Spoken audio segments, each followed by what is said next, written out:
Applications of ionization energy.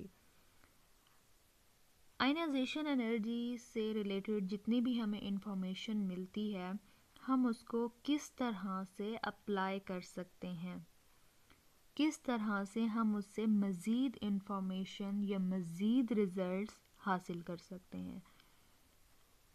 तो सबसे पहला जो इम्पोर्टेंट पॉइंट है वो है मेटालिक करैक्टर। अगर हमने किसी भी एलिमेंट को स्टडी किया है और उसकी आयनाइजेशन एनर्जी कम आती है तो ये फैक्ट होता है कि वो मेटल्स ही होंगी, वो मेटल्स में से कोई एक मेटल होगी। इसकी वजह ये होती है कि मेटल्स बहुत अच्छी इलेक्ट्रॉन डोनर होती हैं, वो इजीली इलेक्ट्रॉन दे देती हैं। इलेक्ट्रॉन देती हैं तभी मेटल्स को good conductor of heat and electricity कहा जाता है।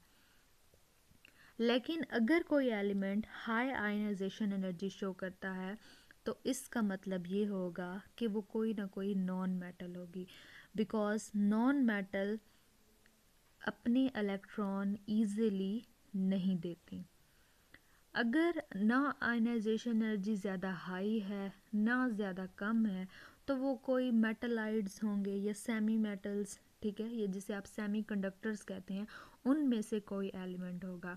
इस तरह हम आयनाइजेशन एनर्जी की बदौलत किसी भी एलिमेंट को डिटेक्ट कर सकते हैं।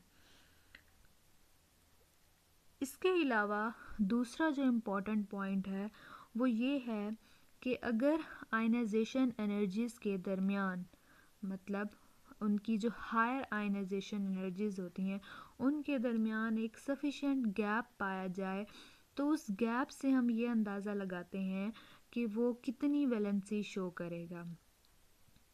फॉर एग्ज़ाम्पल अगर आप इसकी बात करते हैं कार्बन की, तो कार्बन के पास 6 इलेक्ट्रॉन्स होते हैं, तो इनकी जो फोर्थ और जो फिफ्थ आयनाइजेशन एनर्जी होती है उनके दरमियान सफिशिएंट गैप पाया जाता है, इसलिए कार्बन की वैलेंसी जो है वो 4 होती है। अगर आयनाइजेशन एनर्जीज बहुत ज़्यादा होंगी तो वो वैलेंसी शो नहीं करेंगी, वो वैलेंस इलेक्ट्रॉन से रिलेटेड नहीं होगी बल्कि वो इनर इलेक्ट्रॉन तक होगी। इस तरह एक सफिशिएंट, मतलब जो ना ज़्यादा हो गैप ना कम हो, वो वैलेंसी वाले या वैलेंस इलेक्ट्रॉन को शो करता है। इसके अलावा ये थर्ड पॉइंट भी बहुत इम्पॉर्टेंट है और हम इसे पहले भी डिस्कस कर चुके हैं कि आयनाइजेशन एनर्जी अगर कम होगी तो एटम स्टेबल नहीं होगा। एटम स्टेबल नहीं होगा तो इसका मतलब है कि वो रिएक्टिव होगा।